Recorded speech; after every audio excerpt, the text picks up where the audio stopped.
Yeah, I do think there's a lot of pressures in lots of different areas, because obviously you've got the grades to come to university and get a degree, and then if that pressure is that they feel as though they're not doing as well as they should be doing, or they're not making the friends they are doing, or they've got a lot of financial stress, which is a big worry for a lot of students. I think there can be pressures in many different areas, not just academic as well.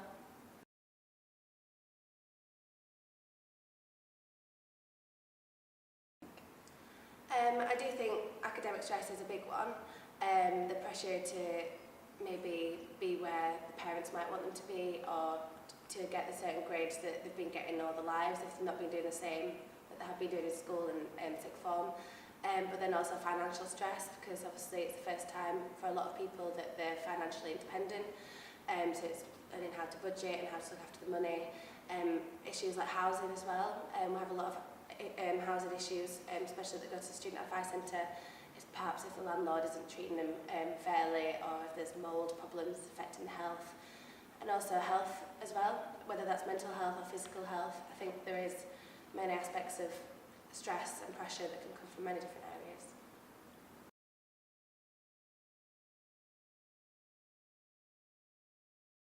Yeah, I think the rise from 3 to 9 is then thinking, oh, how can I make the most of my university experience now I'm paying that much money?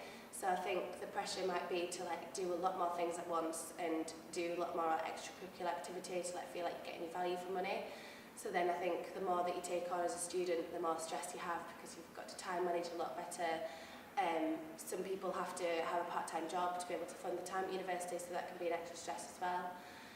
So I definitely do think that the rise in tuition fees is creating this feeling of I need to make the most of my time here because I need my value for money.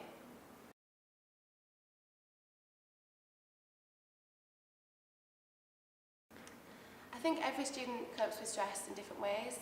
I think some people prefer to exercise, and some people, and eat healthy is a big impact. I know that for a lot of my friends, while I was an undergrad, I think when we used to come home and make meals together and cook together and make sure we're eating healthy, I think that did definitely help with stress.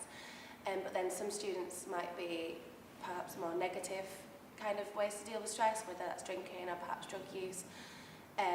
But then other people deal with stress by perhaps, if it's a severe mental health problem or just a mental health problem in general, by seeing counselling or doing some kind of therapy.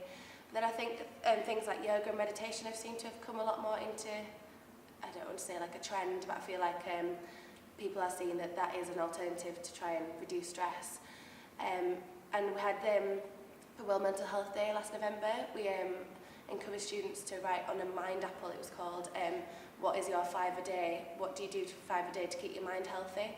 And that was really interesting because it's a lot of the same results were coming up, saying that having a routine, so making sure that sleeping right, eating in a routine way rather than just snacking and eating unhealthily.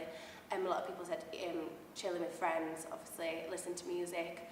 But I did see a lot of the same kind of patterns were coming through, but that everybody is slightly different in the way that they want to deal with their stress.